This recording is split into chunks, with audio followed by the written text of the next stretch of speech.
Assalamualaikum warahmatullahi wabarakatuh. Perkenalkan, nama saya Deko Saleh Putra dengan NIM E281232222.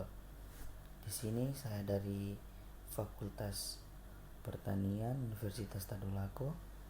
Saya akan membawakan materi dengan judul pengembangan handout mikrobiologi berdasarkan hasil penelitian kapan antagonisme terhadap kapang patogen pada tanaman buah naga. Ya, baik, masuk di slide 1 yaitu abstrak. Ya, penelitian ini bertujuan untuk menghasilkan bahan ajar berupa handout mikrobiologi yang valid dan praktis. Berdasarkan penelitian antagonisme terhadap kapang patogen. Jenis penelitian ini adalah penelitian perkembangan.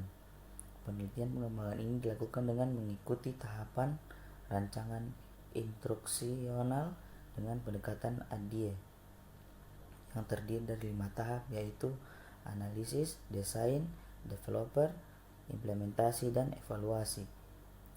Data kekayaan bahan ajar handout diperoleh dari validasi oleh ahli materi mikrobiologi dan ahli bahan ajar. Sedangkan uji keterbacaan handout dilakukan oleh mahasiswa responden program studi S1 Pendidikan Biologi FKIP Universitas Muhammadiyah Malang. Hasil penelitian menunjukkan bahwa persentase kelayakan materi handout oleh validator ahli materi sebesar 96,52% dengan kriteria sangat valid. Dengan sedikit perbaikan, persentase kelayakan handout oleh ahli bahan ajar sebesar 100% dengan kriteria sangat valid. Persentase uji keterbacaan oleh mahasiswa responden sebesar 90,10% dengan kriteria keterbacaan sangat tinggi. Hasil penelitian ini menunjukkan bahwa bahan ajar handout sangat layak dan praktis digunakan untuk mahasiswa atau dosen dalam kegiatan pembelajaran mikrobiologi pada materi antagonisme antagonis terhadap kapang patogen pada tanaman. Baik, lanjut materi selanjutnya. Masuk di pendahuluan. Pembelajaran di perguruan tinggi mengacu pada capaian pembelajaran yang telah ditentukan dalam kerangka kualifikasi nasional Indonesia atau disingkat dengan KKNI, yaitu menekankan pada sikap pengetahuan, keterampilan, dan pengalaman kerja Kementerian Pendidikan dan Kebudayaan tahun 2014.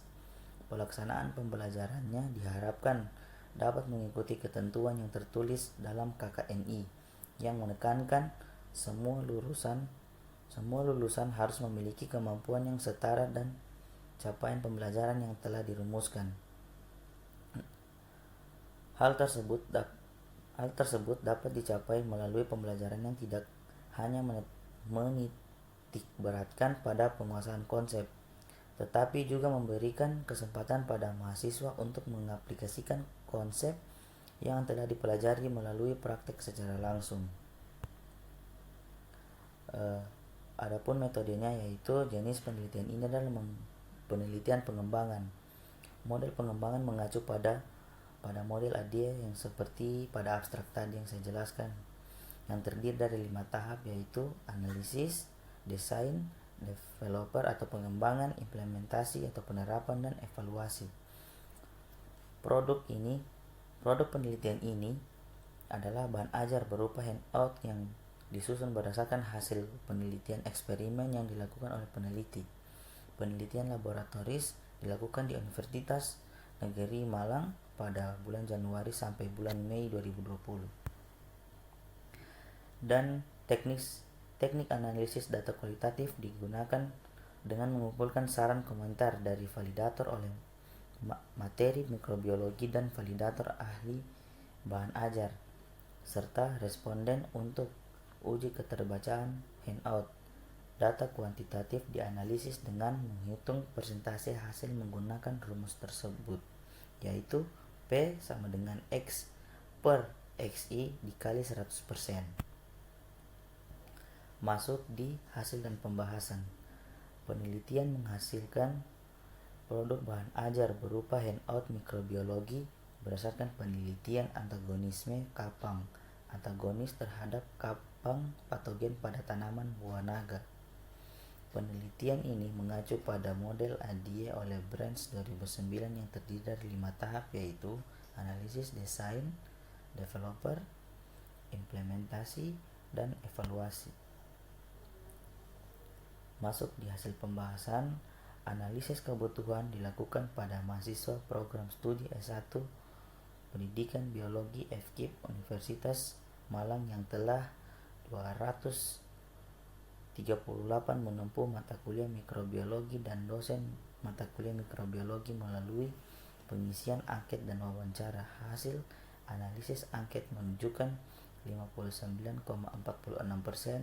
mahasiswa belum mendapatkan materi mikrobiologi pertanian. Sejumlah 51,35% mahasiswa belum mengetahui adanya kapang antagonis yang dapat menghambat pertumbuhan kapang patogen. 91,89% mahasiswa berminat melakukan praktikum tentang kapang antagonis dan kapang patogen, serta 94,6% mahasiswa menyatakan memerlukan bahan ajar berupa handout pada materi antagonisme antara kapang antagonis dan kapang patogen untuk membantu kelancaran proses pembelajaran. Hasil wawancara dengan dosen pengampu mata kuliah mikrobiologi menunjukkan selama proses pembelajaran, dosen belum pernah mengajarkan materi mikrobiologi pertanian, antagonisme kapang dan antagonisme dan kapang patogen. Hasil dan pembahasan slide ketiganya, yaitu berdasarkan analisis kebutuhan tersebut perlu dilakukan penyusunan bahan ajar berupa handout yang berisi penjelasan materi, teori dasar, serta petunjuk praktikum sebagai pedoman mahasiswa melakukan praktikum. Materi handout yang disusun mengacu pada hasil penelitian tentang antagonisme kapang antagonis terhadap kapang patogen Neoscytalidium dimediatium pada tanaman buah naga. Kapang antagonis dalam penelitian ini diperoleh dari tanah perkebunan buah naga, sedangkan kapang patogen diisolasi dari batang yang terserang atau terinfeksi oleh kapang patogen. Buah naga yang menunjukkan gejala-gejala tersebut ialah batang berwarna hijau kekuningan, memiliki bintik coklat dan layu. Berdasarkan grafik hasil uji kelayakan materi handout menunjukkan persentase 96,52% dengan kategori kelayakan sangat valid. Saran dan komentar yang diberikan oleh ahli materi yaitu memberikan tingkatan soal pada evaluasi 2, mempersingkat uraian tentang tanaman buah naga, dan memperbaiki keterangan gambar pada petunjuk praktikum. Adapun hasil kelayakan handout oleh ahli bahan ajar menunjukkan persentase sebesar 100% dengan kategori kelayakan sangat valid. Saran dan komentar yang diberikan oleh ahli bahan ajar yaitu handout baik dan menarik, perlu ada perbaikan penggunaan huruf kapital dan miring. Kesimpulan, berdasarkan hasil penelitian uji kelayakan dan uji keterbacaan menunjukkan bahwa bahan ajar handout mikrobiologi antagonisme kapang antagonis terhadap kapang patogen pada tanaman buah naga sangat layak dan praktis untuk dipergunakan dalam kegiatan pembelajaran. Begitu saja dari saya. Lebih dan kurangnya saya mohon maaf. Wabillahi taufiq wal hidayah. Wassalamualaikum warahmatullahi wabarakatuh.